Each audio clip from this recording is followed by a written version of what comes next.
expressions across the people's faces on the screen. And I started into a meditation about a kind of rhythm in our lives as makers. And what I began to imagine was a life of great busyness and sometimes anguish and confusion, centering into a moment of stillness when an idea comes to you. And then out of that stillness, a great surge of activity, of making, shaping, designing, learning. But then that time of great motion distills again into something very still, the work.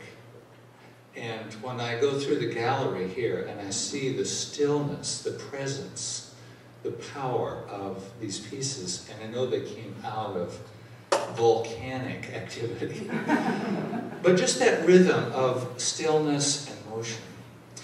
And the other thing I started to think about was, you know, Blake says the highest form of human existence is what, you know, is it the garden of lovers? Is it union with another?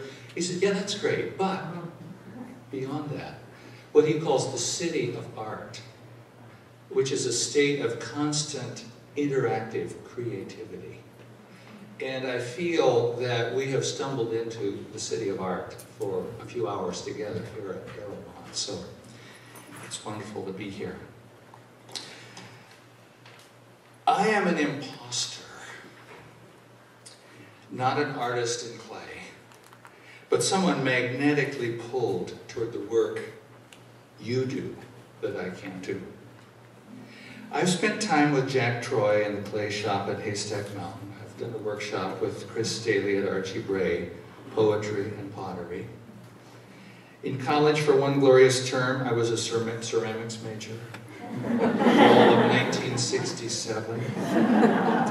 Before my red-headed girlfriend convinced me to become a PhD in medieval literature. As she said, a more practical calling.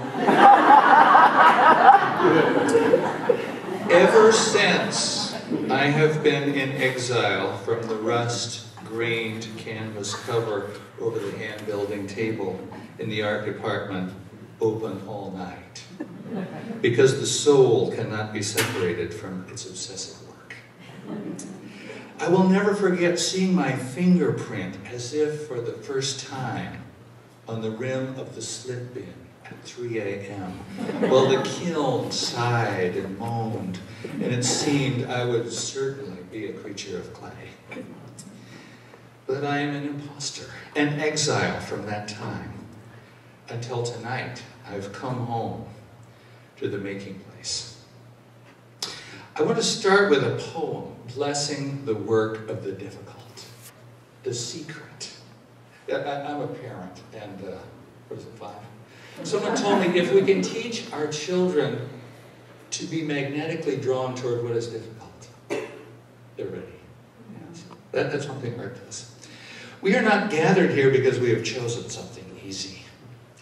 The life of the maker is engaging, sometimes thrilling, often deliciously tedious, and sometimes crazy-making, but it is not easy. The secret. After long delay, ignorant of what you guarded when it came volcanic to your mind, there to be hoarded, smoldering, until you found a way to show it, your secret is out. Your joy too tender to entrust to anyone. Your pain too dangerous to reveal until you do. And there it is, a birth with blood in clay and slip to celebrate. But then the bowl in the heart where such things first appear has something new to hide. Some fingerling creature, silver in the dark with jagged fins, tender wings that must be held, locked up, suppressed, fed crumbs as you fend off the world. Little one, must you leave me now? Thus we breathe our holy secrets, one by one. You know, I have this feeling in my own writing practice. I sit out early in the morning, it's dark, there's the paper, I have nothing. I mean, after 61 years, I have nothing. Well, there's something. So you write that down. Then there's something else. You know, but that recurrent experience of I have nothing. And then, oh yeah, the volcano. Yeah, there's something in there. Okay, so this is not easy. Or is it? When we come down to it, maybe revelation is easy. And the opposite of art making, delay, suppression, denial, obedience to consumer culture, constant homage to what darkly is called the real world, maybe that's what's difficult. The long-term effect of the non-creative life is attrition toward death. My wife told me once that every day you become aware of something that has been destroyed, diminished, ruined, made extinct. She said, what if every day you created something? Even something small, but something new to talk back to all that darkness. Make a meal, a friendship, a figure in clay. I work at a college in a school of education where theory and curriculum abound, but there do not seem to be many others making poems or working clay. Our motto as a school is creativity, compassion, commitment.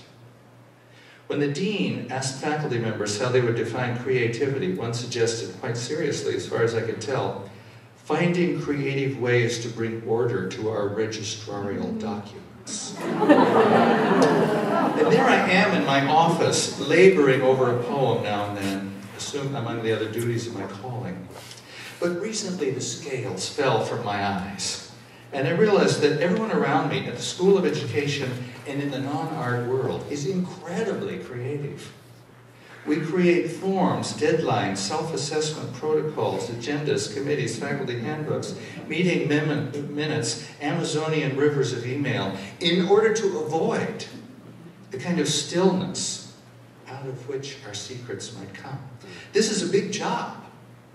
Avoiding the inconvenience of thought, avoiding the task of listening in silence, studiously avoiding the almost impossible work of confronting who we are. That's very creative, very busy. I do not mean to judge my colleagues. They work very hard, and God knows we need good teachers in the world, and I seem to have chosen this